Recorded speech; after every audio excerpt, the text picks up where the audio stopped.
dedicam tanto, mas foi algo maravilhoso. Enquanto isso, eu também quero chamar a tia Daia aqui para dar um testemunho, a super heroína que foi aqui nesse acampa dentro. Amém? Aplauda ao Senhor em nome de Jesus, ele vai dar um testemunho aqui hoje.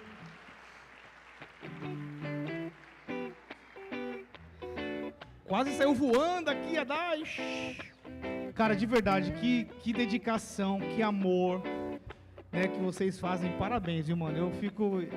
Eu sou, como que é que fala? Eu sou suspeito de falar sobre aquilo que vocês fazem, mas entenda algo, quando vocês fazem algo para as crianças, vocês fazem para Deus, e que Deus possa retribuir sobre a sua casa, sobre o seu ministério, sobre o chamado, sobre a saúde de vocês, em nome de Jesus, amém? Deus abençoe. Paz do Senhor, igreja, tudo bem? Eu sou a tia Dai, né, como o pastor já falou. Eu e o Wellington, a gente está aqui nessa casa, acho que já tem uns 5, 6 anos, né? A gente era do Bola Sede e a gente veio para cá. E o meu testemunho hoje é para falar da importância da comunhão com a igreja, com os irmãos da igreja, né? Na madrugada do dia 12, eu e o Wellington, a gente estava em casa, né? Dormindo, obviamente, e a gente escutou como se fosse uma explosão, tremeu a nossa casa, assim, a gente acordou assustado, e quando a gente chegou na varanda da nossa casa, tinha um carro que tinha batido no portão da nossa casa, com várias pessoas dentro, todas elas alcoolizadas, todas elas bêbadas, drogadas, e a gente desceu, assim, a vizinhança inteira já tinha saído, por conta que foi um barulho, assim, ensurdecedor. E aí, quando a gente saiu, os homens todos drogados, né, começou a ir para cima do meu esposo, começaram a querer agredir ele, ameaçaram, falaram que ia dar tiro na cara dele, que ia matar a gente. E essa confusão perdurou ali. Depois teve um momento que eles se acalmaram um pouco, daqui a pouco eles voltaram e começaram a se bater, um com os outros, entre eles, assim. E então, peguei o celular da mão do meu esposo, liguei para a polícia, porque eu falei, não sei o que está acontecendo, a gente não sabe quem são essas pessoas. Por mais que eles falaram que moravam ali perto da gente não conhece. E muito palavrão, muito xingamento e tal. Quando a polícia chegou, parece que eles se transformaram. Literalmente, eu consegui enxergar que ali estava o próprio inimigo.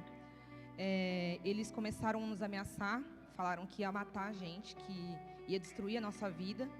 E a gente fez todo o boletim de ocorrência e tudo mais. E quando as polícias foram embora, né, que a moça que tinha dirigido, que tinha batido no nosso portão, que literalmente quase derrubou o nosso portão em cima do nosso carro, isso só não aconteceu porque foi Deus mesmo que segurou. E ela olhava para mim assim, com um olhar do inimigo. E ela me olhava e falava, vou destruir a sua vida. Uma outra moça que estava com ela, a gente conversando, eu e meu esposo depois, a gente via ela, o jeito que ela vinha andando, assim, como se fosse um próprio santo que tem em outras religiões aí, e falava, eu vou acabar com a sua vida, eu vou destruir a sua família.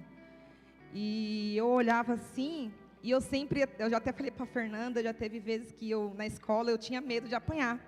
Então, eu comecei até a ir para a MDL para saber me defender. E essa moça veio para me agredir. Meu esposo entrou na frente para que ela não me agredisse. Só que eu olhava no olho dela e ela falando, eu vou te matar.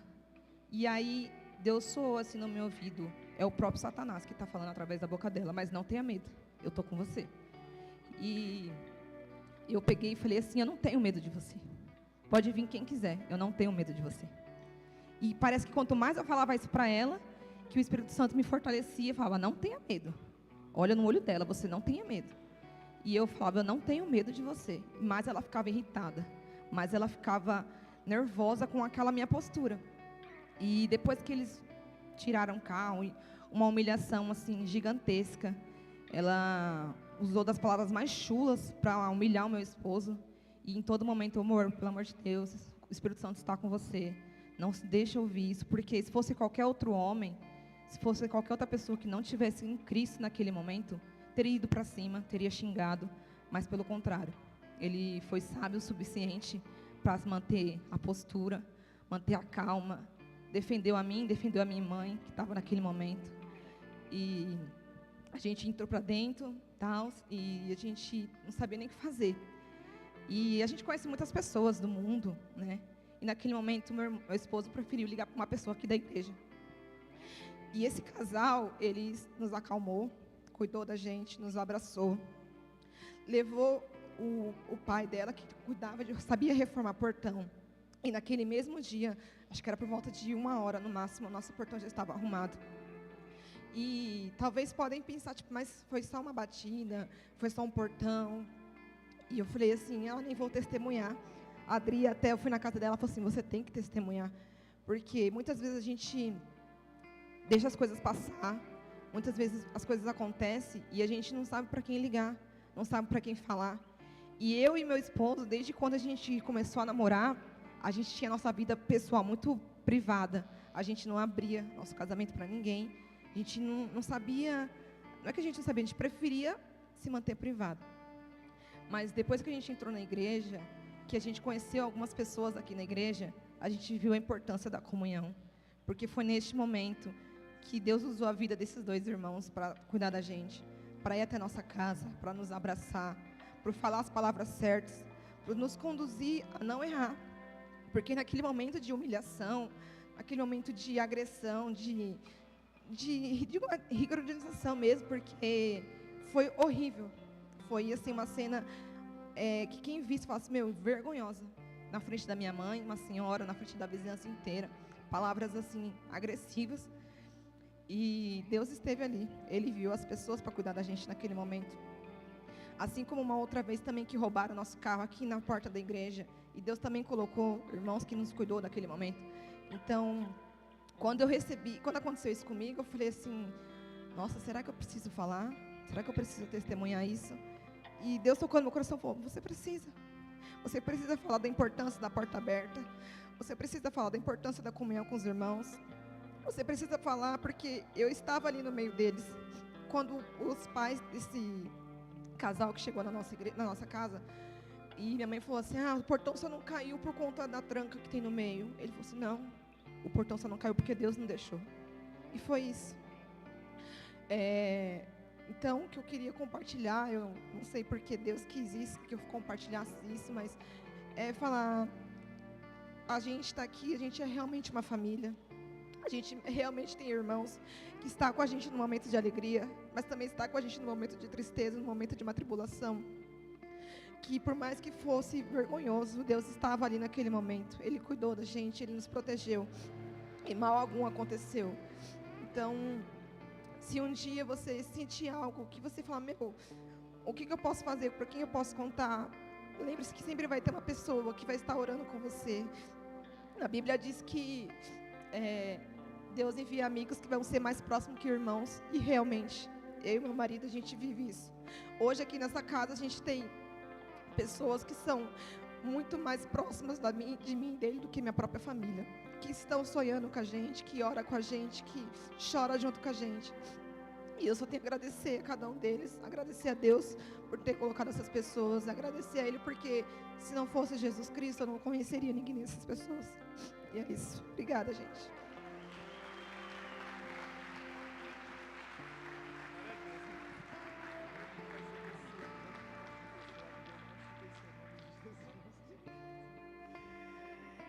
Isso é a igreja. A igreja ela foi instituída por Deus para literalmente dar suporte às pessoas, dar caminho, dar direção, dar vida. E nada nessa vida é por acaso. Você vê como que... Cara, a Dai é do Muay Thai. Olha o tamanho do guarda-roupa do marido dela. Os caras não tem... Onde os caras foram bater? Mas é literalmente Deus mostrando para vocês quem Ele é na vida de vocês, né? Que livra, que realmente guarda, protege. Então, se você não participa de uma célula, eu convido você a conhecer uma célula para você ser acompanhado por uma pessoa. Existe dezenas de células aqui na região e Deus ele vai te direcionar para uma que você vai ser abraçado, né? Tem um irmão aqui, o Jean, né, Jean? Cara, velho, o cara veio da Assembleia de Deus, da hora, o cara caiu numa célula que só tem doido, né, Romário? Célula do Paulinho, do Leandro. Só que chegou lá e ele conheceu que os caras eram das antigas, né? Só que ele falou, não, pastor, os caras eram os bagunceiros, eu só ficava na varanda olhando os caras bagunçar. Então nada é por acaso, Deus ele faz todas as coisas, Ele une todas as coisas, né? Então, se você não frequenta uma célula, eu tenho certeza que você vai ser muito bem recebido, acompanhado, discipulado dentro de uma. Amém, igreja? Glória a Deus. Quem está feliz, não, glória a Deus. Igreja, eu amo. O que vocês querem? Vai, né? 1, 2, 3. Você que tem de 11 a 17 anos.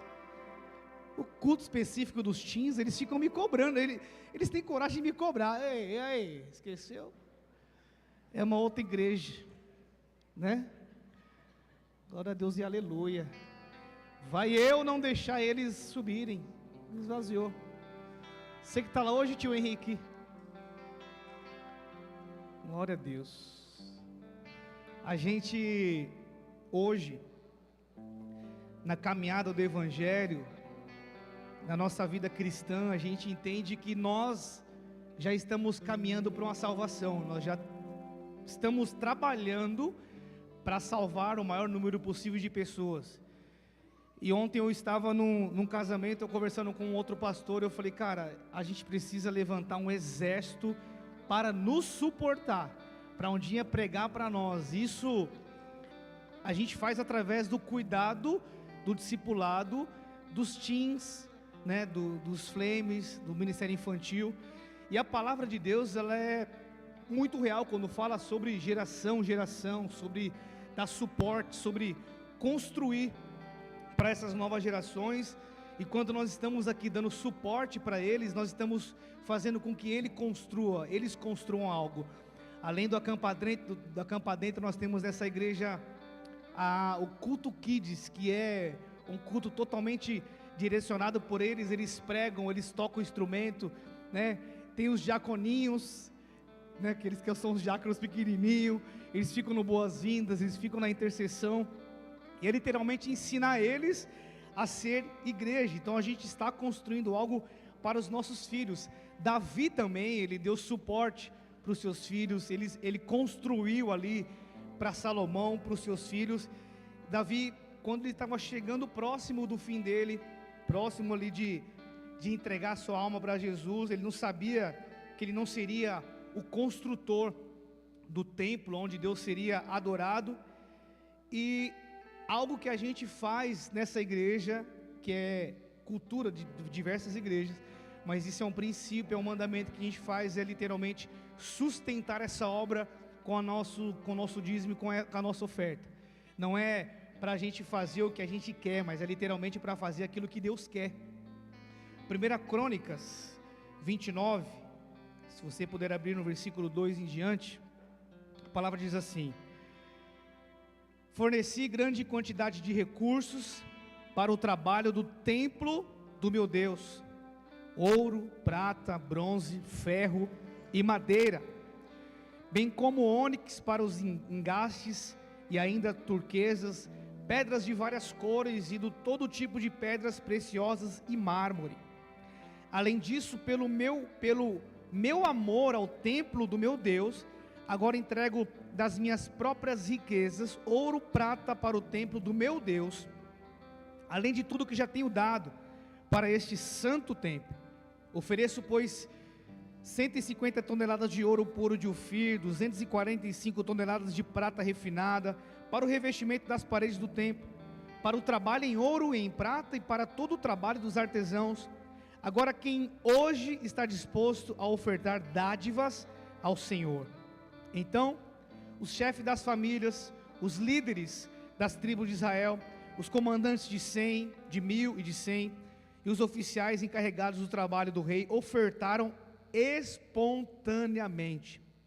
Para a obra do templo de Deus, eles deram 175 toneladas de ouro, 10.000 moedas de ouro, 350 toneladas de prata, 630 toneladas de bronze, 300.500 toneladas de ferro. Quem tinha pedras preciosas, deu-as para o depósito dos tesouros do templo do Senhor, cujo responsável era Jeiel, o Gesonita. O povo alegrou-se diante das atitudes dos seus líderes, pois fizeram essas ofertas voluntariamente, de coração íntegro ao Senhor. E o rei Davi também encheu-se de alegria. Uma parte que é importante o povo fez espontaneamente, o povo se alegrou diante da atitude de todos e fizeram isso de coração íntegro ao Senhor. É algo tão maravilhoso porque Davi, ele entendeu que aquilo que ele estava construindo era por amor, era para que houvesse um legado ali. Então foi meio que uma entrega radical. Ele não entregou literalmente porque alguém pediu ou porque alguém obrigou. Era literalmente: Senhor, estou dando aqui. Você viu que era 350 quilos de não sei do que, mais prata, mais ouro, mais não sei o que. Era literalmente falando: Senhor, eu te amo. Isso aqui vai ser para marcar e para construir esse templo onde o seu nome vai ser adorado. Então esse ato que nós estamos fazendo aqui é um ato que eu declaro: Senhor, eu estou te entregando, eu estou te dando porque eu também te amo. Eu estou te dando e te entregando porque eu sei que uma geração está se levantando, eles precisam do nosso suporte, da nossa entrega. Então quando nós entregamos por amor, vidas vão ser salvas, vão ser restauradas, assim como a minha e a sua. Um dia que nós entendemos o princípio de ofertar e dizimar, é para que uma porta de uma igreja ela venha permanecer aberta. Deus, Ele honra a tua vida também, em nome de Jesus. De novo, ele não ofertou porque ele era obrigado, mas porque ele amava a Deus. Então o amor, ele sempre gera em nós generosidade, né? A gente sempre entende, igreja, a generosidade é literalmente você não ter amor ao dinheiro, é você literalmente saber que não vai faltar. E é tão bom, a palavra fala que é melhor dar do que você receber. Às vezes quando você ganha alguma coisa, você fica meio sem graça: ai meu Deus, eu estou ganhando isso. Mas quando você está entregando algo, você fala: meu Deus, que alegria, porque eu estou dando alívio ao próximo, eu estou dando sustento ao próximo. Então quando a gente faz e lança nesse altar a oferta e o dízimo, você está dando alívio ao próximo, você está dando suporte também ao próximo. 1 Crônicas 29:9 diz: fizeram essas ofertas voluntariamente, de coração íntegro ao Senhor. Então Deus, Ele não se impressiona pelo tamanho da oferta, mas Ele se impressiona com a disposição do teu coração. Ele olha, Ele sabe. Então há momentos da nossa vida que muitas vezes nós fazemos as coisas sem amor, sem dedicação, sem generosidade. Só que quando a gente faz literalmente entregando por amor, não por obrigação, mas por obediência, não por aparência, nem por interesse, mas por amor à prova do Senhor, a gente está falando: Senhor, o Senhor é mais importante aquilo que está no meu coração. Que esse momento também vai ser muito importante nas nossas vidas, amém? Você que é visitante, fica à vontade no seu lugar. Esse é o momento para quem entende, para quem conhece, para quem ama a Jesus. Fica de pé no seu lugar, vamos adorar o Senhor. Aqui temos o nosso QR Code, ali temos as nossas máquinas, então fique à vontade de você adorar Jesus da forma que você melhora.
bondade de Deus. Tua bondade me seguirá, Senhor. Tua bondade me seguirá, Senhor. Eu me rendo a ti, te dou meu ser, entrego tudo a ti. Tua bondade me seguirá, Senhor.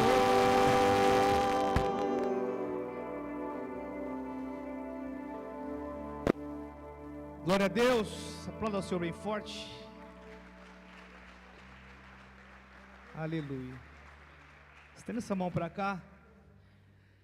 Pai, obrigado por nos chamar a ser aqueles que sustentam a Tua obra missionária, a Tua obra apostólica, porque sabemos quando há uma igreja aberta em qualquer lugar, há um impacto no inferno. Um dia onde nós fomos resgatados porque uma igreja abriu sua porta, e aqui nós somos aqueles que mantêm essas portas abertas, que o Senhor possa abundantemente abençoar todos os que puderam, os que não puderam também, que nós possamos entender, Senhor, esse princípio de ser ofertante na Tua obra, onde o Senhor visita os nossos corações. Então abençoe toda oferta lançada nesse gasofilácio, tudo aquilo foi transferido, depositado no Teu altar, venha a ser usado com estratégia, com entendimento, para que o Evangelho venha a ser apregoado até os confins da terra, e abençoe de uma forma poderosa os empresários, os empreendedores, aqueles que necessitam de um milagre na vida financeira, Pai. Aquela causa na justiça, Pai, não venha a ser esquecida, mas que o Senhor venha a ser o justo juiz, para liberar bênçãos recalcadas, sacudidas e transbordantes na área financeira do Teu povo, Pai. Assim que nós oramos, em nome de Jesus, amém. Glória a Deus.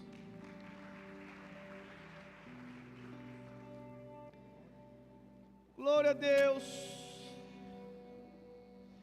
Michele Mister, glória a Deus, hein? Voando nas asas do Labachúria, é isso? Cadê o baixista? Estava aqui, o Caio. Cadê o Caio? Está por aí, né? Está ali, ó. Eu lembro, eu nunca esqueço disso. Eu sempre dou um exemplo. Eu sempre sou um fofoqueiro aqui. Eu falo de você, Caio. Eu dei o curso de líder lá em Guaianazes. Eu não sei quantos anos atrás, alguns anos atrás aí. E eu lembro da sua ministração, cara. Quando você se formou a líder, ele é contrabaixista, ele falou, quando eu pego meu contrabaixo, parece que o contrabaixo vira uma bazuca e eu começo a matar os demônios. Você lembra disso? Você esqueceu, mas eu lembro. E é tão bom ver você aqui. Glória a Deus pelo seu chamado, pelo seu ministério, em nome de Jesus, viu? Continue firme na presença do Senhor. Vamos orar pela palavra, igreja? Em nome de Jesus. Senhor, esse culto é para Ti. Seja feita a Tua vontade, que a Sua vontade ela é boa, perfeita e agradável. Olha para cada um que está aqui nessa noite, olha para cada coração que está aqui nessa noite, vem revelando os Teus segredos, vem trazendo revelação, vem trazendo direção.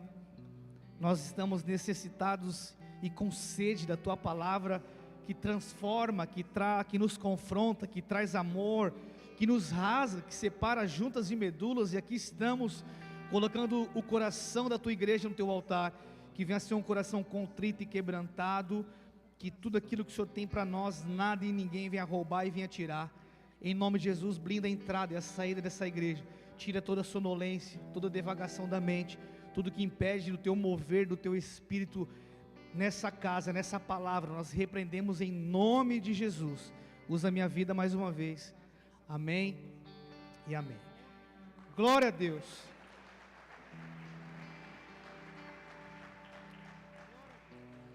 Igreja, ontem, eu e a pastora, a gente teve a oportunidade de ir a um casamento. Geralmente é raro quando a gente é convidado para ir para um casamento. A gente vai fazer muitos casamentos, mas convidado, você é convidado, e eu me alegro porque eu posso ser eu, né, dentro do casamento, comer ali. Quando você vai para um ofício eclesiástico, de trazer uma bênção, de casar é uma coisa, mas quando você vai para receber, né, é outra coisa. Só que eu participei da vida da pessoa que casou naquela noite. eu recebi essa pessoa na igreja, a gente cuidou, né, como a Dai falou, a gente cuida, a gente traz para perto, a gente exorta, a gente aperta. E tem pessoas que muitas vezes o próprio Deus te conduz a você cuidar de uma forma, Deus te dá sabedoria, Deus te dá um cajado para você cuidar das pessoas. E essa pessoa foi uma das que eu e a pastora falamos, ela vai pular fora do barco, porque a gente teve conversas muito difíceis no começo, né? O Henrique está lá em cima, né? Ele me ajudou a cuidar dessa vida. A gente foi ler Bíblia em hebraico, foi ler Bíblia em aramaico, para ver ali o que a gente podia ajudar.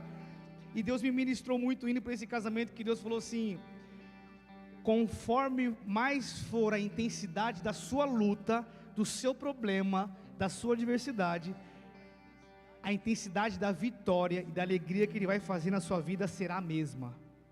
Então eu não sei o que você passou, o que você está passando, qual é a luta, qual é a guerra, qual é a adversidade, mas uma coisa eu tenho certeza: as bênçãos que Deus vai fazer na tua vida é a mesma forma que você está sendo perseguido, é a forma que você está passando pela tempestade.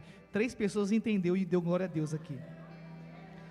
Porque às vezes a gente quer ter grandes coisas com Deus, mas quando Deus coloca a gente na tempestade, a gente desiste, a gente prova a Deus, a gente traz dúvida ao nosso coração. E quando a gente duvida, igreja, do que Deus Ele pode fazer, do que Deus Ele pode mover, já caiu por terra aquilo que Ele pode se cumprir. E a gente, nós somos seres humanos da natureza adâmica. O que isso quer dizer? Nós temos uma natureza pecaminosa, o mesmo pecado que Adão cometeu, de culpar as pessoas, de procurar culpado. Não foi eu, foi a mulher que tu me deste, foi ela que errou, foi ela que pecou. Ele não assumiu o seu erro, ele duvidou, ele passou por tanta coisa. E a gente aprende a nossa vida, as estações, olhando para a palavra. E o que mais me chamou a atenção nessa pessoa foi que ela falava assim: pastor, o que o senhor falar, o que a pastora falar, eu estou aqui para obedecer e para acatar. Obviamente a gente não ia dar conselho a respeito da nossa vivência, a gente ia dar conselho e direcionamento baseado na palavra. A palavra vai falar para você fazer isso, então fica, obedece e tal.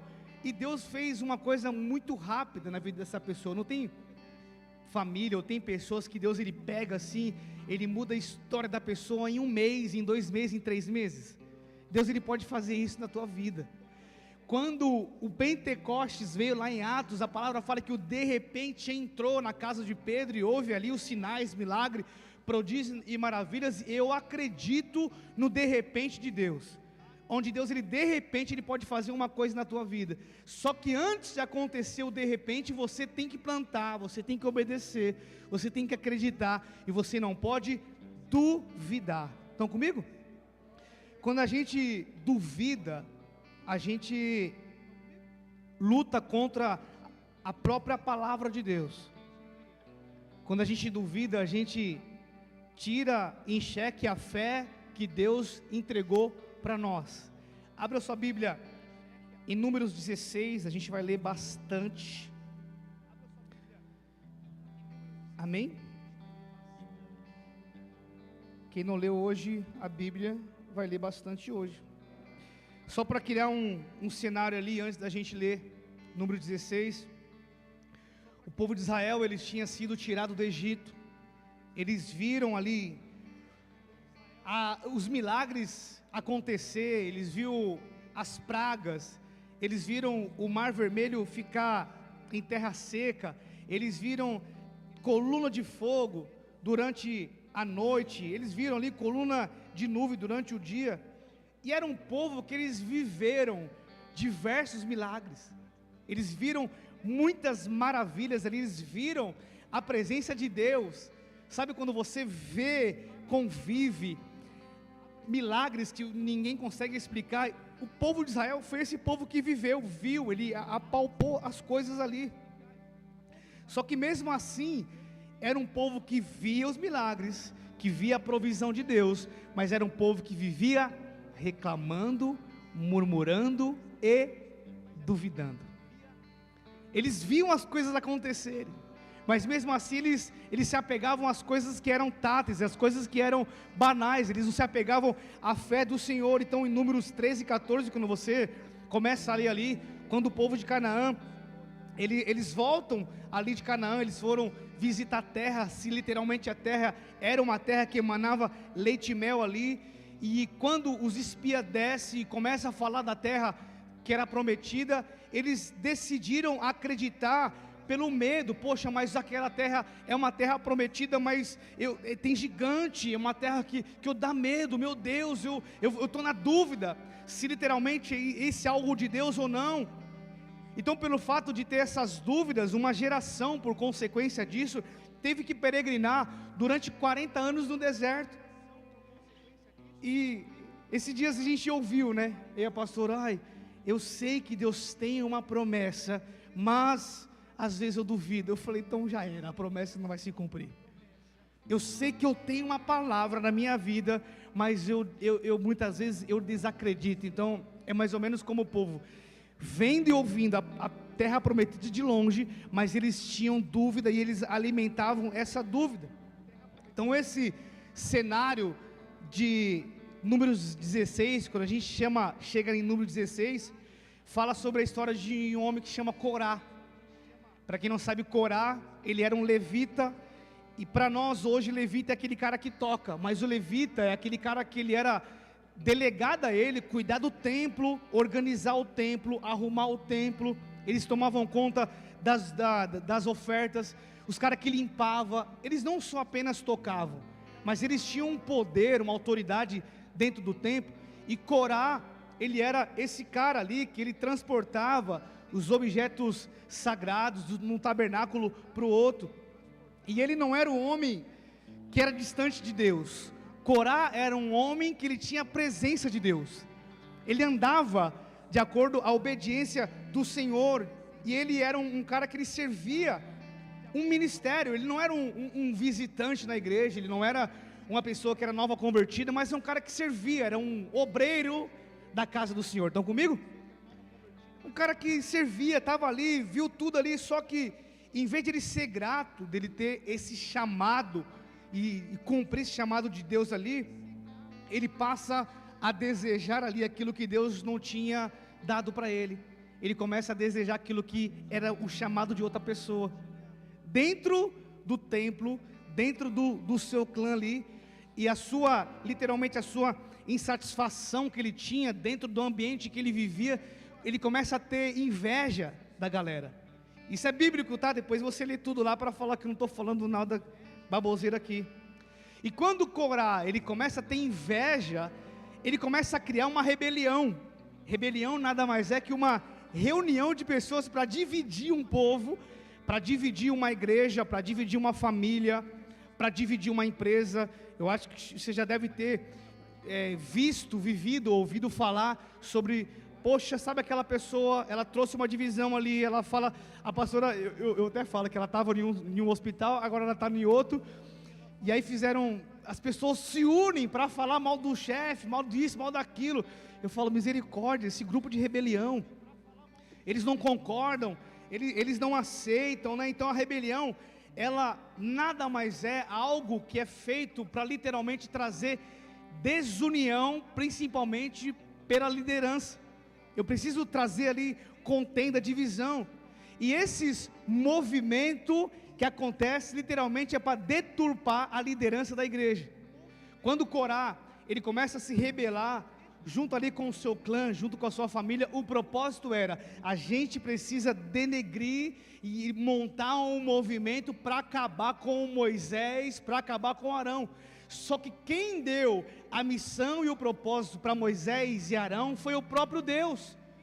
Não era algo que foi criado por Moisés, até porque Moisés ele não queria estar, não queria fazer, mas aí Corá ele foi levantado para derrubar algo que Deus fez e não Moisés. Estão comigo? Então quem abriu Números 16, dá um glória a Deus.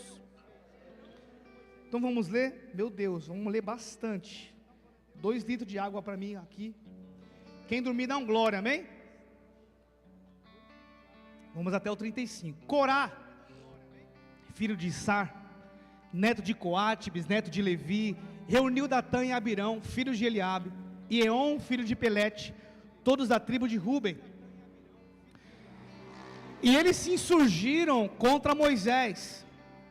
Com eles estavam 250 israelitas, líderes bem conhecidos na comunidade e que haviam sido nomeados membros do concílio. Então, peraí, Corá, ele pega uma galera, junta com mais 150 líderes e fala, ó, agora é a hora da gente se unir, se levantar contra Moisés. Mas não era contra Moisés, era contra o próprio Deus. Eles se ajuntaram contra Moisés e Arão. Eles disseram, basta, a assembleia toda é santa, cada um deles é santo, e o Senhor está no meio deles. Então, por que vocês se colocam acima da assembleia do Senhor? Ele mesmo estava chamando que aquilo que queria fazer, essa rebelião, era algo santo. E quando ouviu isso, Moisés prostrou-se rosto em terra. Quando Moisés ouviu a respeito dessa rebelião, o que ele fez? Quando a palavra fala prostrou-se rosto em terra, ele foi orar. Vai acontecer uma rebelião, vai ter uma divisão aqui no meio, o que eu vou fazer então? Eu vou orar. Então a palavra fala que Moisés foi orar. Depois disse a Corá e a todos os seus seguidores: pela manhã o Senhor mostrará quem lhe pertence e fará aproximar-se dele aquele que é santo, o homem quem ele escolher. Você, Corá, e todos os seus seguidores deverão fazer o seguinte: peguem incensários e amanhã coloquem neles fogo e incenso perante o Senhor. Quem o Senhor escolher será o homem consagrado. Basta, levitas. Moisés disse também a Corá: agora ouça-me, levitas. Não lhes é suficiente que o Deus de Israel os tenha separado do restante da comunidade de Israel e os tenham trazido para juntos de si, a fim de realizarem o trabalho no tabernáculo do Senhor e para estarem preparados para servir a comunidade. Tipo, não basta o chamado que Deus já te entregou, não basta, não está bom. Deus te deu autoridade para você cuidar daquilo que é dele, e ainda vocês querem mais, aliás, se quer atrapalhar o chamado de outros. Estão comigo, igreja? Ele trouxe você e todos os seus irmãos levitas para junto dele, e agora vocês querem também o sacerdócio. É contra o Senhor que você e todos os seus seguidores se ajuntaram. Quem é Arão? Para que se queixem contra ele. Então Moisés mandou chamar Datã e Abirão, filhos de Eliabe, mas eles disseram: nós não iremos. Não lhe basta nos ter tirado de uma terra onde manam leite e mel, para matar-nos no deserto. Eles estão falando que o Egito manava leite e mel, e ainda quer se fazer chefe sobre nós. Além disso, você nos levou a uma terra onde mana leite e mel, nem nos deu uma herança de campos e vinhas. Você pensa que pode cegar os olhos desses homens? Nós não iremos. Os caras falando com Moisés. Moisés indignou-se e disse ao Senhor: não aceites a oferta deles. Não tomei deles nem sequer um jumento, nem prejudiquei a nenhum deles. Sabe o que é legal? Toda vez que Moisés, havia uma rebelião, havia algo contra Moisés, havia uma facção para trazer tristeza ao coração dele, ele nunca foi se justificar, ele nunca foi reclamar. Primeiro ele se prostrava, depois ele ia. Acredito que se tivesse Instagram, Facebook naquela época, também ele não ia, porque ele acredita que aquela palavra que o justo não se justifica já estava gravado no coração de Moisés. Estão comigo, igreja? Moisés disse a Corá: você e todos os seus seguidores terão que apresentar-se amanhã ao Senhor, você, eles e Arão. Cada homem pegará o seu incensário, nele colocará incenso, se apresentará ao Senhor. Serão 250 incensários ao todo. Você e Arão também apresentarão os seus incensários. Assim, cada um deles pegou o seu incensário, acendeu o incenso e se colocou com Moisés e com Arão à entrada da tenda do encontro. Quando Corá reuniu todos os seus seguidores em oposição a eles, à entrada da tenda do encontro, a glória do Senhor apareceu a toda a comunidade. A glória do Senhor ainda aparece, amém? A glória do Senhor ainda aparece. E o Senhor disse a Moisés e a Arão: afastem-se dessa comunidade, para que eu acabe com eles imediatamente. Agora o barato fica louco. 22. Mas Moisés e Arão prostraram-se de novo, foram fazer o quê? Orar, e disseram: ó Deus, Deus que a todos dá vida, ficarás tu irado contra toda a comunidade quando um só homem pecou? Quantos homens pecaram? Só Corá, que estava trazendo facção, divisão para o povo. Só que Deus, a gente vai entender aqui nas entrelinhas. Então o Senhor disse a Moisés: diga à comunidade que se afaste das tendas de Corá, Datã e Abirão. Moisés levantou-se, foi para onde estava Datã e Abirão, e as autoridades de Israel o seguiram. Ele advertiu a comunidade: afastem-se das tendas desses ímpios, não toquem em nada do que pertence a eles, senão vocês serão eliminados por causa do pecado dele. Espera aí, um homem pecou, se eu estiver com ele, próximo dele, eu também serei fulminado.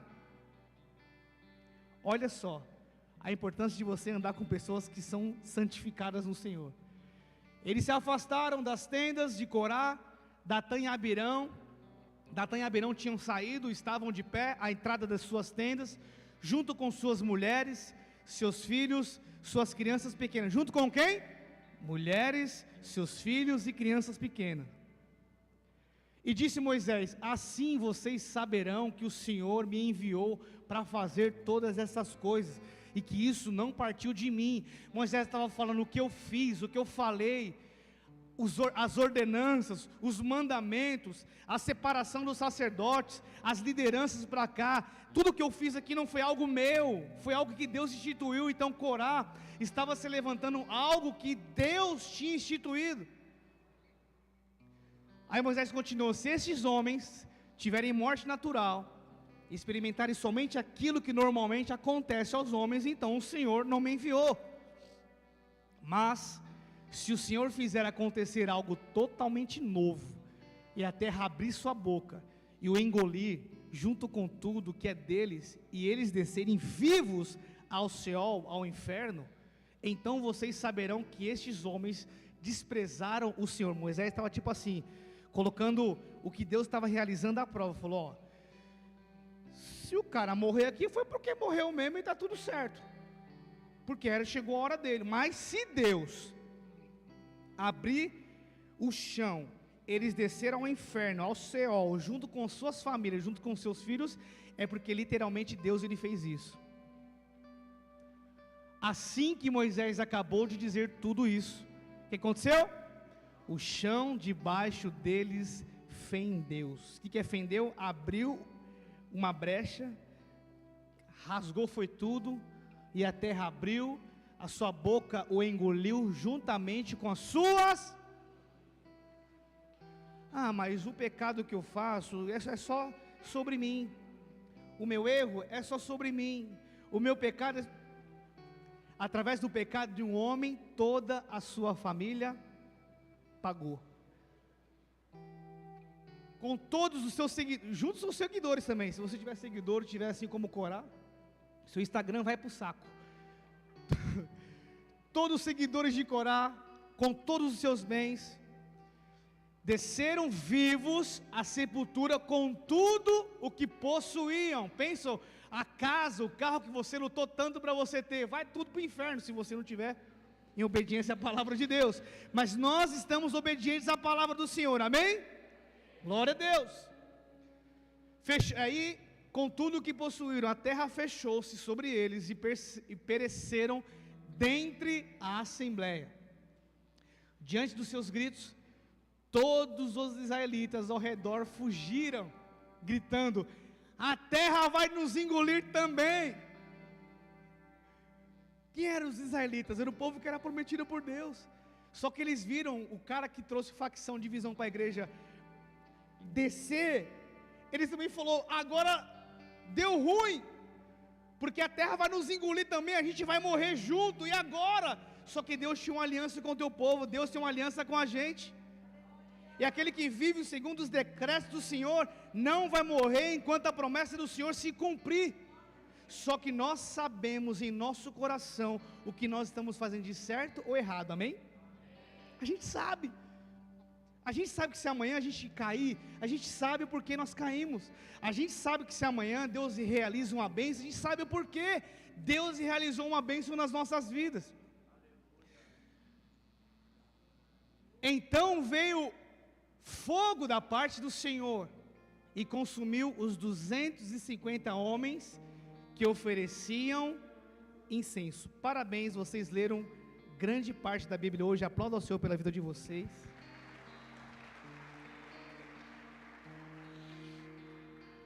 Leia a palavra para você não ser enganado por ninguém. Medite na palavra. Mas o que eu quero trazer aqui nessa noite, movido pelo Espírito Santo, é sobre dúvida, amém? Dúvida. O discurso de Corá era um discurso espiritual.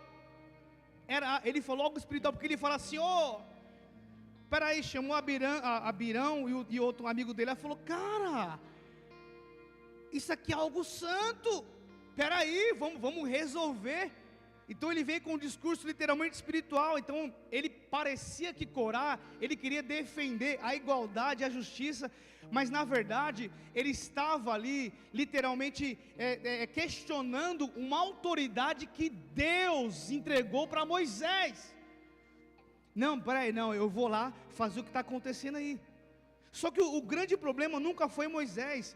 O problema era o que estava no coração daquele que não aceitava a vontade de Deus fazer através de Moisés. A galera não aceitava o que Moisés, porque era Moisés, amém? E às vezes eu não aceito a oração desse irmão, porque esse irmão está em pecado. Eu não aceito o aconselhamento desse irmão, mas foi Deus que mandou. E o que eu vou fazer? Quando a gente começa a meditar na Bíblia, a gente literalmente consegue identificar sobre espíritos que entram nas pessoas. A gente sabe, Absalão, ele era um espírito que estava sobre a vida do filho de Davi também. Quando Davi estava ali lutando, reconstruindo, se levantando, o próprio filho de Davi, ele ia na porta da cidade e começava a falar: então meu pai é o seguinte, meu pai está zoado, meu pai está mal. Sabe quando Absalão também foi um homem levantado por Satanás para trazer divisão para o seu reino, para trazer divisão para a sua família, para trazer divisão para a sua casa, para trazer dúvidas. Estão comigo? Então a maior estratégia de Satanás, igreja, não é necessariamente tirar alguém da igreja, mas a estratégia de Satanás é colocar dúvida no seu coração e no meu coração. A maior estratégia de Satanás para tirar você, a sua família da igreja, é trazer dúvida na sua mente e no seu coração. Estão comigo? Porque quando você começa a plantar dúvidas no teu coração, quando começa a ter comparação no teu coração, quando começa a insatisfação no teu coração, começa a rebelião. Não estou mais satisfeito isso aqui. Então, poxa, você viu aqui o que está acontecendo? Pelo amor de Deus. Então Deus, Ele não vê apenas as palavras que a gente pronuncia, não, igreja. Deus, Ele conhece a intenção dos nossos corações. É muito fácil eu falar: fulano de tal estava endemoniado, mas é muito difícil eu falar assim: pelo que as escrituras estão falando, pelo sentimento que eu estava tendo, eu estava endemoniado. Porque a gente se endemonia, só não se manifesta. Porque quando você começa a pensar de acordo com a Bíblia fala, quando você começa a criar um pecado, quando você começa a trazer culpa, assim como a natureza adâmica, não é o Espírito Santo que está em você. E se não é o Espírito Santo, qual é o Espírito que está em você? É literalmente isso. Então a gente vive um tempo que muitas pessoas hoje, elas entram na igreja, elas sentam na igreja, elas servem na igreja, mas elas permanecem em um conflito na mente e um conflito no coração. Eles não duvidam apenas de um culto, mas essa pessoa, ela duvida da liderança. Essa pessoa, ela duvida ali da doutrina, a pessoa duvida da liturgia, a pessoa duvida, servindo na casa, não aqui, lá no Bola de Neve do Uzbequistão. Ela está na casa, mas ela duvida da visão, ela duvida do chamado, ela duvida se realmente Deus está naquele lugar. Então o problema nunca é com as perguntas, o problema é quando começa a dúvida, o problema é quando a gente não busca mais entendimento, o problema é quando a gente começa a alimentar literalmente essa rebelião. A Bíblia, igreja, ela nunca questionou as pessoas que perguntaram. Mas é muito mais fácil eu começar a condenar a liturgia do culto. O culto acaba tarde, porque tem óleo aqui, eu não acredito mais, essa bandeira de onde que é? Então é muito mais fácil eu trazer condenação e dúvida ao meu coração, do que eu perguntar o porquê, do que eu não questionar, porque eu perguntar sobre, não comigo, sobre a liturgia, é literalmente perguntar. A Bíblia nunca condenou quem pergunta, mas condena quem usa pergunta para justificar a desobediência. Não, porque eu preciso procurar algo baseado na Bíblia, para eu sair de algum lugar, para eu fazer tal coisa, para eu criar algo que está no meu coração. Então é exatamente o que acontecia no coração de Corá. Corá, ele não questionou Moisés, mas ele questionou uma ordem que era estabelecida por Deus. A gente tem quase 30 anos de igreja, a gente sempre foi nessa roda gigante. Então por que eu vou agora ser um crítico, que é o que mais existe em várias igrejas? Por que está assim? Por que está assado? Poxa, isso está te atrapalhando a viver a promessa de Deus. De novo, Corá não era o novo convertido. Levita, um cara que organizava a casa do Senhor, não era qualquer pessoa, ele conhecia a lei, ele servia ali no tabernáculo, ele sabia que Deus organizava tudo, mas mesmo assim, ele não concordava a forma como Deus conduzia o teu povo. Meu Deus! Se você não concorda com algo aqui da igreja, fala: Deus, é heresia, é errado, é mentira, eu não quero colocar o meu coração como dúvida, Pai. Sabe, tipo, se algo foi estabelecido dentro dessa igreja, ou dentro da igreja X, Y ou Z, foi porque Deus entregou algo para alguém lá atrás. Se existe uma igreja que a ordem, a liturgia do culto é você vir de terno e gravata, siga essa doutrina e não questione. Se existe uma doutrina, sei lá, de você tocar hino, ou de você não bater palma, ou de você não falar em línguas, desculpa, siga o que essa congregação está falando, cara. Eu não posso ser pedra de tropeço por meus irmãos, ou trazer rebelião. Eu não posso trazer divisão. Estão comigo? Olha que lindo, porque Corá, ele não falava contra Deus, mas ele fala contra quem Deus levantou.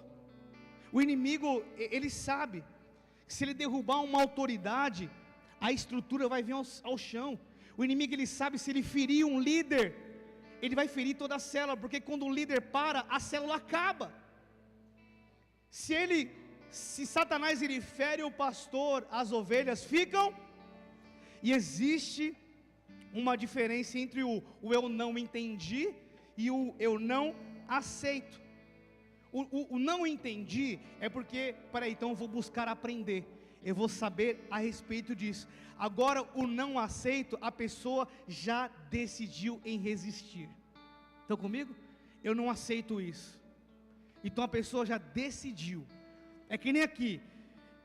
Ontem foi lindo, de novo. Eu não sabia, esse casamento foi feito na corte. Aí eu fiquei pensando, falei, cara, que coisa linda, velho. Eu queria ter namorado com a pastora na corte. O que é corte? Só se beijar no altar, mano. Pensa que coisa linda, você vai sentir no altar. Pensa, só que eu namorei 9 anos com ela, então não dava, né? Porque nós já chegamos na igreja e nós éramos do mundo. Pensa, não, porque aí eu fui conversar com o noivo no final, ele falou, pastor, eu me conheço. Eu sei que se eu beijar a parada vai ser daquele jeito, então eu decidi. E ambos já tinham 30, não era adolescente, já tinha 30 e poucos anos de idade. Eles decidiram ficar em santidade. A igreja não é a igreja bola de neve, não é uma igreja abusiva e nem manipuladora. Existia algo, não, porque para orar agora você tem que ter tempo de oração. Você tem que fazer isso, tem que fazer aquilo, meu irmão. Se você quiser orar namorar amanhã, Que Deus te abençoe em nome de Jesus.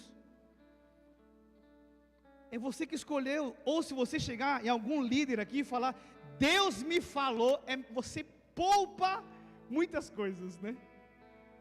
E é literalmente o que Corá queria fazer. Ele queria deturpar o que Moisés teve um encontro com Deus. Moisés entregou as tábuas, entregou ali o que seria colocado dentro da Arca da Aliança, e Corá queria destruir aquilo. Ele queria trazer divisão, separação entre eles ali. Então Corá, ele falava, todo mundo é santo. Agora estão destruindo aí, uma frase bonita, mas profundamente perigosa. Corá escondia no teu coração ali o orgulho, ele queria igualdade na posição. Só que Deus, igreja, nunca chamou para a gente exercer uma mesma função, amém? Deus nunca chamou. 1 Coríntios 12 diz assim, verso 18, de fato Deus dispôs cada um dos membros num corpo segundo a vontade é do Senhor. A vontade de eu estar aqui, vocês sabem muito mais do que eu, não era minha de estar aqui, mas Deus me separou, me levou, eu queria estar aí ó, sentado, mas malemar ser um co-pastor para ajudar ali, só que Deus falou, vai porque você é um zoado, então o que eu vou fazer com você, outros zoados vai ser que nem você, em nome de Jesus. Eu falei amém. Não era algo meu, mas era algo que Deus quis, assim como o próprio Moisés. Então não é o homem que escolhe a função, é o próprio Deus. Ele que envia, Ele que qualifica. Então a dúvida mal alimentada, ela contamina as pessoas. Tirem as suas dúvidas, mas tiram com quem conhece. Às vezes você vai tirar uma dúvida com uma pessoa que tem outra dúvida, e já uniu mais ainda a rebelião dentro da igreja, dentro da sua casa, dentro do seu trabalho. Números 16, no versículo 2, diz, né? E com eles 250 homens dos filhos de Israel, príncipes da congregação. Os caras, Corá, Abirão, eles não caíram sozinhos. Eles levaram 250 negros, que dentro deles tinha líderes. Ele levou família para o inferno. Não foi isso que a gente leu aqui? Levou famílias para o inferno. Ele levou influência, levou todos os influenciadores, seguidores dele para o inferno. Ele levou ali uma dúvida contagiosa. Mas a palavra de Deus em Hebreus 12, 15 diz: cuidem que ninguém se exclua da graça de Deus, que nenhuma raiz de amargura brote e cause perturbação, contaminando tudo que você falar em uma roda ou para uma pessoa, isso pode contaminar e você está sendo excluído da graça de Deus. É bíblico, tá? Não estou inventando isso não. Estão comigo, igreja? A palavra fala que uma raiz, ela contamina muitos. Então, nunca a gente deve ficar na dúvida. E Satanás, ele sabe disso. Ele sabe como ele vai destruir um chamado, uma pessoa. Ele sabe como destruir um ministério. Então ele tenta criar movimentos. E isso acontece de todas as formas. Eu creio que você nunca ouviu pessoas falar assim: ah, eu não gosto mais desse louvor. Você nunca ouviu, amém? Ah, não concordo com essa doutrina. Você nunca ouviu isso, pessoas falando dentro da igreja, nem dentro da tua casa, amém? Você nunca ouviu pessoas dentro da igreja, ou na tua casa, no teu trabalho, ah, eu acho isso exagerado. Ah, mas eu acho isso muito tradicional. Ah, eu acho isso muito moderno. Ah, eu não concordo com o óleo agora. Eu não concordo agora com a dança. Eu não concordo mais com o shofar. Você nunca ouviu ninguém falar isso, amém? Amém? Não amém, porque você já ouviu. Sabe por quê? Quando as opiniões, elas deixam de ser pessoais, passam a influenciar outras pessoas, a dúvida gera rebelião. E existe uma diferença entre dúvida e rebelião, porque João Batista, ele teve dúvida. Quando lá em Mateus 11, ele fala assim: és tu aquele que está para vir, ou havemos de esperar outro? Então quando a gente tem dúvida, Jesus, ele não condena. Ele não condenou João, porque João perguntou por que disso. Qual é que é disso daí? Agora Corá, ele acusa. Tomé também, ele tira suas dúvidas. Se você puder abrir em João 20, versículo 25. Eu gosto de ler aqui, para todo mundo lê a Bíblia junto também, para não falar, não, o pastor mudou ali. Os outros discípulos lhe disseram, vimos o Senhor. Mas ele lhes disse, se eu não vir as marcas dos pregos nas suas mãos, não colocar o dedo onde estavam os pregos, e não puser a minha mão no seu lado, não crerei. Quem falou isso? Tomé, que era o discípulo o Pedro era o de pouca fé, era o bully, né? Agora, Tomé era o cara que literalmente não acreditava, era o incrédulo. Aí o que acontece? Ele fala aquilo, só acredito vendo, só se eu tocar na mão dele, na ferida dele. Aí a palavra fala que uma semana mais tarde, os seus discípulos estavam outra vez ali, Tomé com eles, apesar de estarem trancados as portas. Jesus entrou, pôs-se no meio deles e disse, paz seja com vocês. E Jesus disse a Tomé, primeira pessoa que Jesus foi trocar ideia foi com aquele que é incrédulo, né?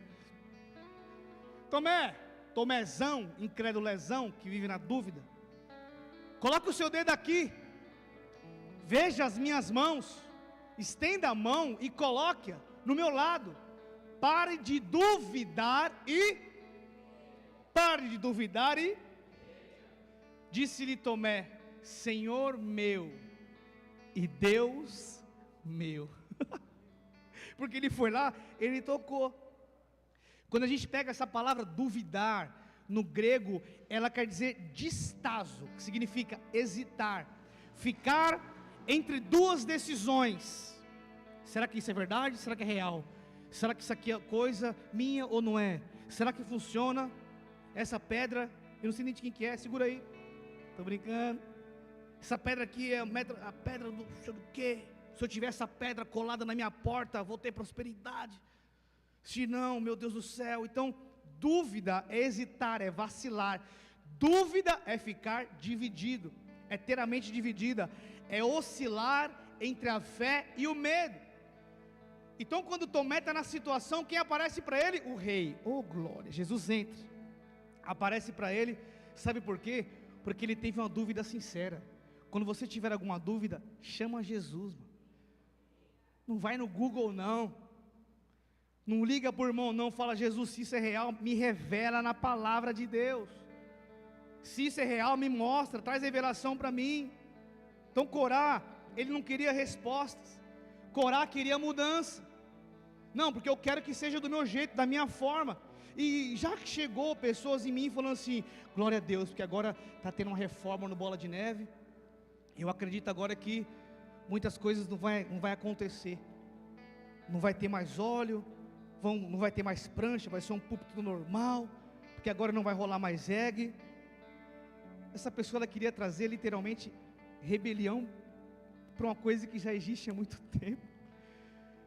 Foi Deus que mandou colocar isso, foi Deus que mandou fazer isso, foi Deus que mandou tocar o reggae, foi Deus que abriu esse ministério. As coisas não vão ser moldadas segundo o que eu quero. Só que quando eu trago dúvida na minha mente, eu saio de um lugar, eu vou para o outro, eu chego lá, vai ter outras coisas que você não vai acreditar, não vai concordar também. Sabe por quê? A igreja é perfeita com pessoas imperfeitas. Não adianta, é sempre dessa forma. Não, mas muda, vamos fazer assim. Entenda o negócio. A igreja, ela existe para um propósito. O propósito é salvar vidas. O propósito é ter restauração no casamento. O propósito é ter vida em abundância. O propósito é adorar Jesus. O propósito, isso aqui é uma coisa material. Isso aqui quebra. Isso aqui não vai nada. Muito obrigado, meu amado. E aí você não concorda porque não tem, ou porque está aqui. Lá na igreja de Uzbequistão está acontecendo isso, amém? Estão comigo, igreja? Quem ama de verdade pergunta. Quem ama de verdade confronta o próprio orgulho. Eu conheci essa igreja em 2002. Eu falei, mano, que é louco, cara, que igreja é essa, meu Deus do céu? Na Turiaçu tinha filas para entrar. Eu falei, eu sentava na calçada. E o fogo descia, e era mó lindo, e ficava rindo, acabava, tinha domingo que acabava era 1h da manhã, e nós, perdeu o trem, tô nem aí, vou embora para casa, 37 quilômetros até minha casa, não quero nem saber. Saia de lá maravilhado. Uma coisa que eu não tinha era dúvida, por isso que Deus está fazendo aqui no Itaim, porque houve um bando de loucos que não teve dúvida, e está fazendo com que o Evangelho já chegue até os confins da terra. Não tenha dúvida do que Deus pode fazer na sua vida e através da sua vida, não tenha dúvida. Igreja, quando a liturgia, ela é mais importante do que a presença de Deus, o seu coração já se desviou. Não, porque deveria ser assim, deveria ser assado, deveria tira isso, tira aquilo. O seu coração já se desviou do Senhor, se não está mais preocupado com a presença. Quem vai cantar agora é o Isaías. O Isaías, ele desafina, então não vou nem ouvir a oração. Coração desviado, não recebe de Deus. Quem vai pregar? Não, é a pastora. Não, misericórdia, a pastora não. Coração desviado. Igreja, o que eu mais amo é quando uma criança chega em mim e fala: pastor, deixa eu te abraçar, deixa eu orar por você. Eu falo: peraí, só se for com óleo, derrama na minha cabeça, porque o meu coração está totalmente disposto a ouvir a voz de Deus, mano. A liturgia não pode acabar com a presença de Deus. Corá, ele tinha ali várias funções, a gente sabe, só que enquanto Deus queria relacionamento com o povo, Deus queria obediência, Deus não estava preocupado. Gente, hoje ainda nós é normal, tá? Nós é normal, mas quando nós começamos com a igreja com bola, você lembra, Flávio, quando a gente pegava uma arca e ficava rodando a igreja de Guarnaz lá? Cadê o Caio? Lembra, Caio? Todo mundo louco, vamos lá, mano, vamos lá, descalço, tal, sei o que, pá, vamos fazer, vamos acontecer, cara. É bíblico, o povo de Israel fez, o que a gente vai fazer? Se você não concorda, tudo bem, mas não fica trazendo facção, divisão, rebelião. Tem quem concorda e tem quem vai ver a glória de Deus, cara. Isso aqui importa. Tem coisa que eu falo: mano, isso aqui não está certo, mas bora lá. É heresia, é pecado? Não, então vamos embora, velho, vamos fazer. Não é contra a palavra. O que mais a gente fala entre os pregadores, mano, a gente tem que tomar cuidado de a gente pregar heresia, mentira. A gente precisa falar da palavra de Deus, que transforma, que cura, que salva, que liberta. Olha o que Jesus fez na sua vida, na sua família, na sua casa. Ele continua fazendo, Ele continua sendo. Não é sobre uma parede preta, uma luz amarela. Estão comigo? Jesus, Ele enfrenta isso também. Marcos 7, no versículo 6 diz assim, Marcos 7, 6, Ele respondeu, versículo 7, capítulo 7, versículo 6, Ele respondeu: bem profetizou Isaías acerca de vocês, seus hipócritas.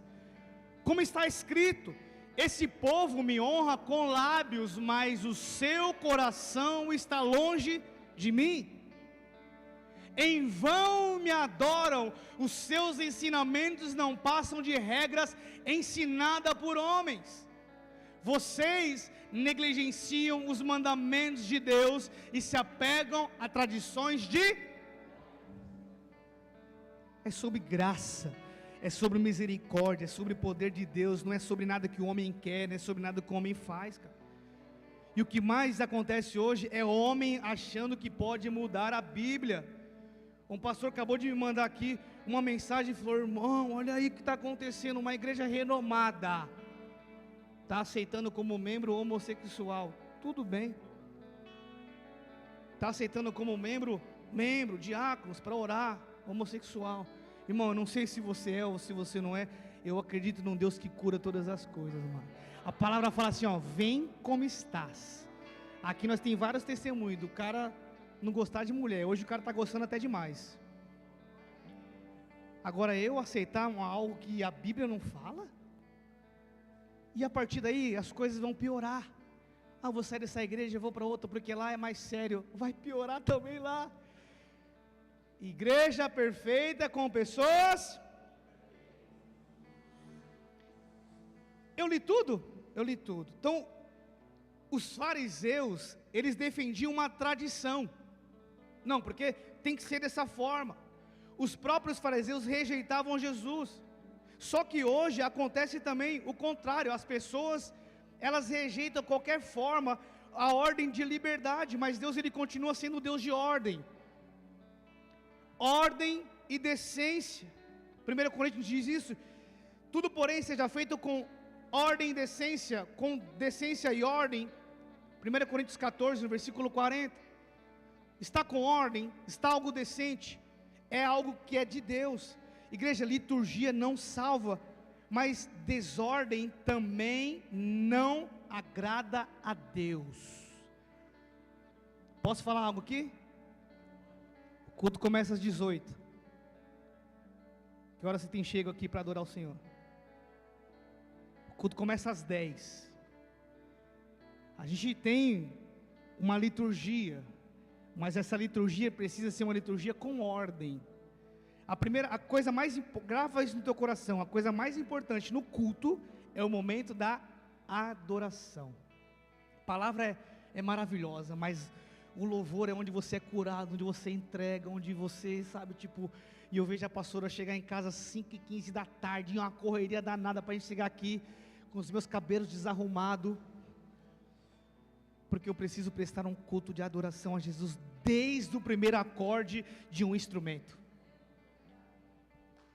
Aleluia, glória a Deus. Igreja, quem coloca em xeque a obra de Deus, pode colocar em xeque a sua casa. A obra de Deus não é algo que a gente faz relaxadamente, eu preciso literalmente entender que é um motivo espiritual, porque a palavra diz, nós lemos lá, a terra abriu a sua boca e os tragou. Então não morreu apenas Corá, morreu a casa dele, entrou junto. A rebelião, ela nunca destrói apenas quem começa. A rebelião, ela alcança os seus filhos, ela alcança o seu casamento. A rebelião, ela alcança também ali o seu ministério, o seu destino. Muitos pais, eles perderam seus filhos espiritualmente, porque eles decidiram criticar a igreja.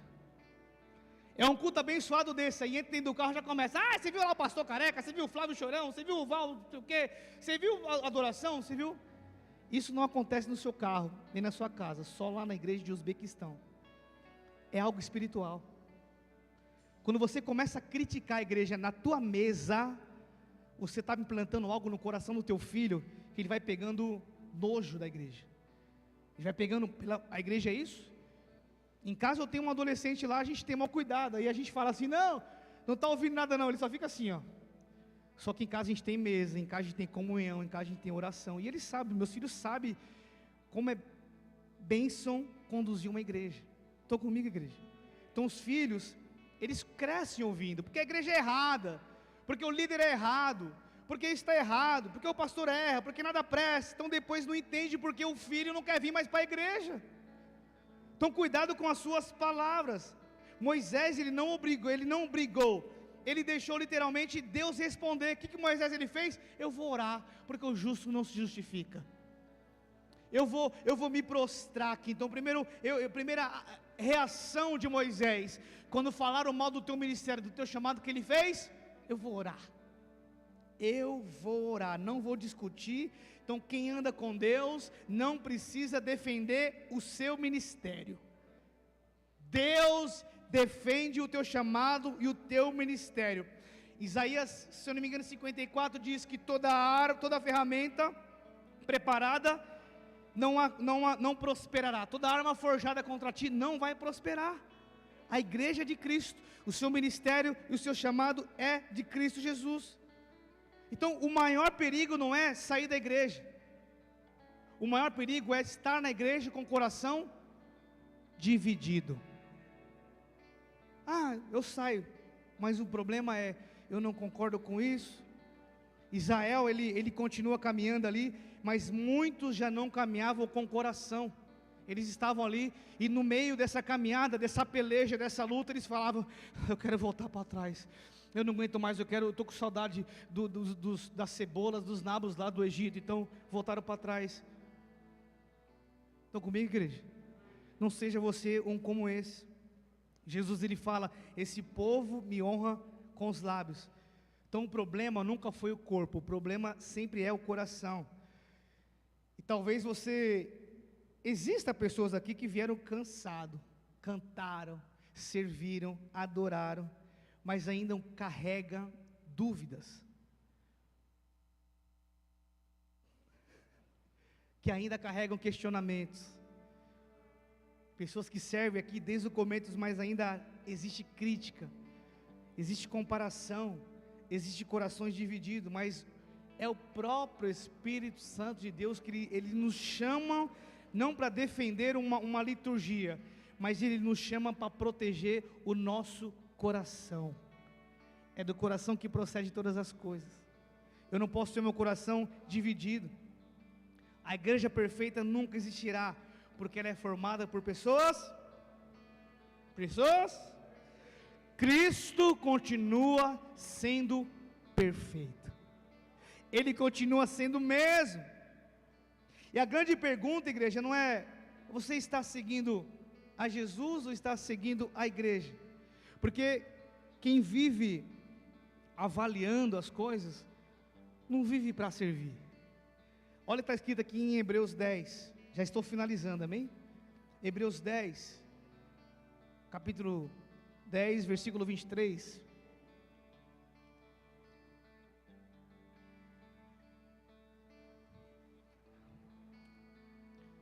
Apegue-nos com firmeza à esperança que professamos, pois aquele que prometeu é.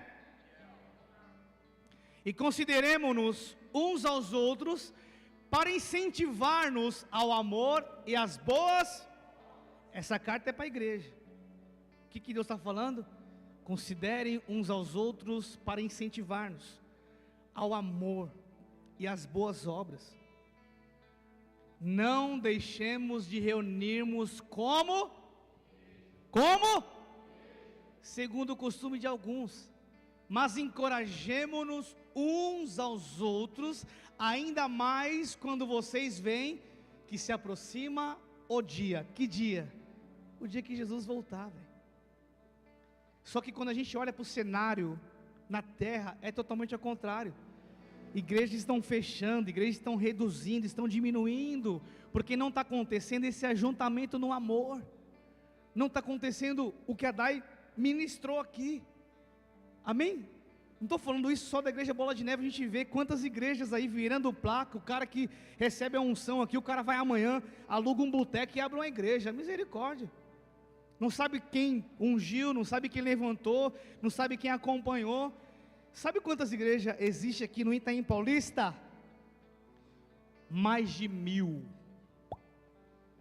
Quando eu fiquei sabendo desse dado aqui pela subprefeitura, eu falei: meu Deus do céu. A nossa geração, ela não precisa de mais críticos. A nossa geração precisa de mais discípulos. Crítico tem demais. Agora discípulo está acontecendo de menos. Então a gente não precisa de pessoas que observam a igreja de braços cruzados. Precisa de pessoas que carregam a cruz. Literalmente, vou caminhar com você, vou carregar a cruz com você, vou pagar um preço com você. Mas não, agora as igrejas, a galera está de braço cruzado, falando: meu Deus, olha isso, olha aquilo. Estão comigo, igreja? Então a gente não precisa de quem divide o corpo.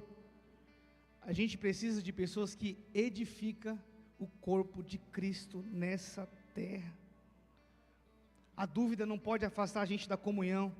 A dúvida não pode impedir da palavra de Deus em nosso coração. A gente tem que fazer literalmente como Moisés, orar. Senhor, eu estou aqui orando, colocando diante de Ti, Senhor. Eu não posso me afastar da Tua palavra, eu não posso me afastar da unidade, eu não posso me afastar no corpo, Senhor. Eu preciso ter um coração ensinável, eu preciso ter um coração humilde, eu preciso ter um coração comprometido com a Tua verdade. Não me deixa ter a mente dividida, não me deixa ter meu coração literalmente dividido. Estão comigo? Efésios 4, versículo 3.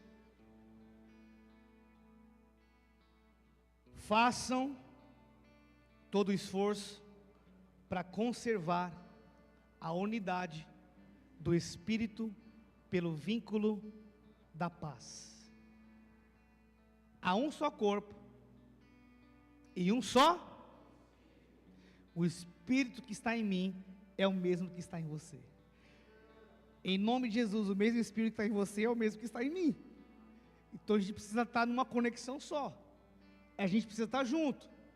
assim como a esperança para a qual vocês foram chamados é uma só, há um só Senhor, uma só fé e um só batismo. Não precisamos, não podemos ter dúvidas, porque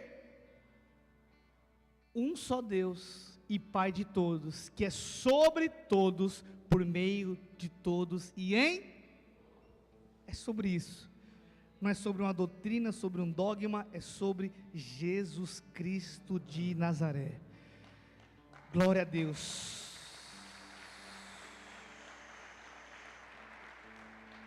Feche os seus olhos, inclina a sua cabeça em nome de Jesus.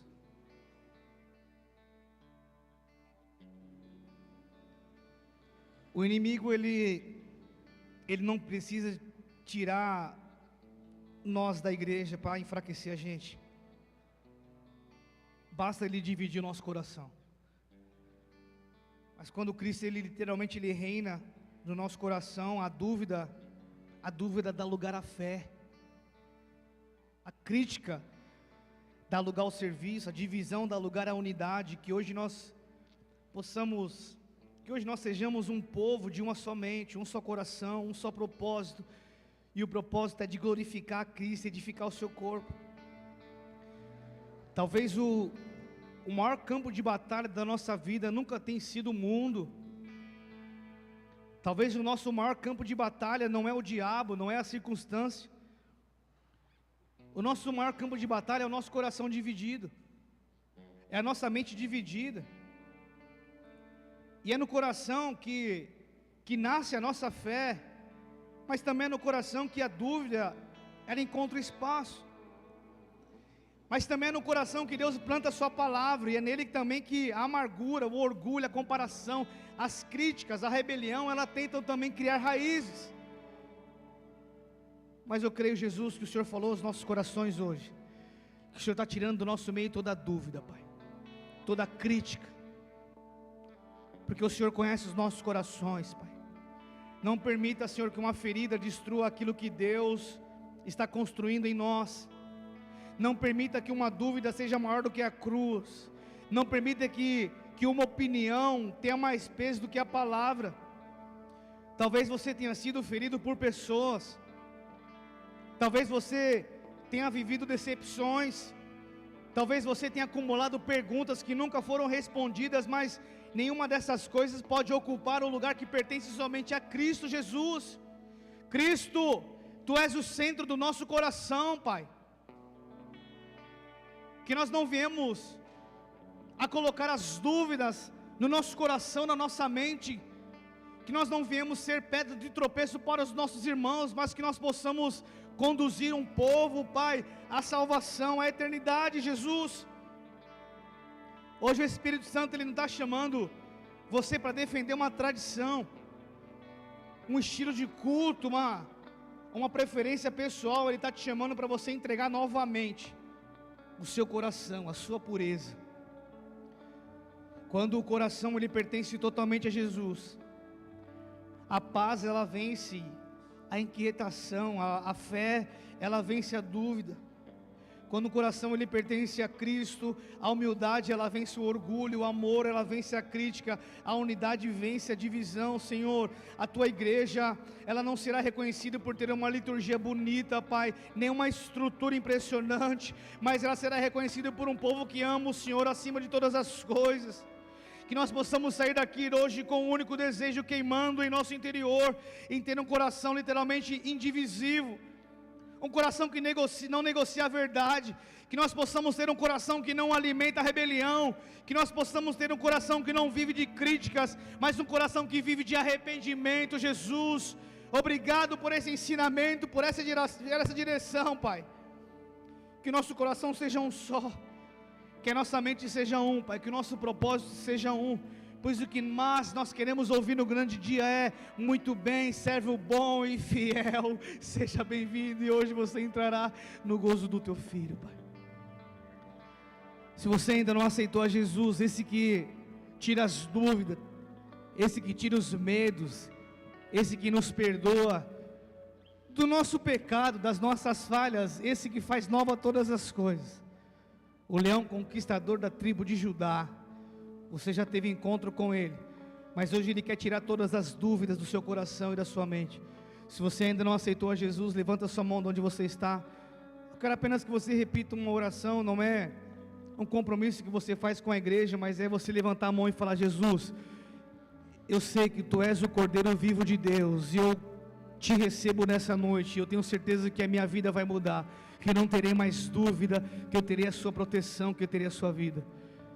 Você que levantou sua mão, repita comigo assim: Senhor Jesus, eu Te aceito e Te recebo como meu único Senhor e Salvador. Escreva o meu nome no livro da vida. Entra no meu coração, tira as dúvidas, tira o medo.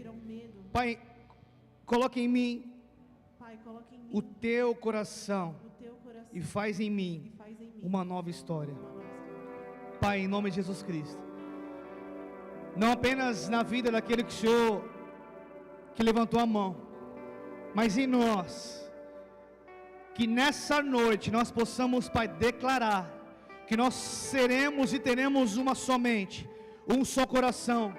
Nós repreendemos o coração dividido, a mente dividida, pois o propósito é um, o chamado é só um, a nossa vida é uma em Ti. Que o Senhor possa agora, Pai, escrever uma nova história nesse ministério, em nossos corações, de uma vez por toda, Pai, vivendo para exaltar, glorificar o Teu santo nome, e o propósito é salvar vidas. Comece em nós, colocando o Teu coração ao nosso, em nome de Jesus. Aplauda ao Senhor porque Ele é bom. Glória a Deus. Fica de pé no seu lugar em nome de Jesus.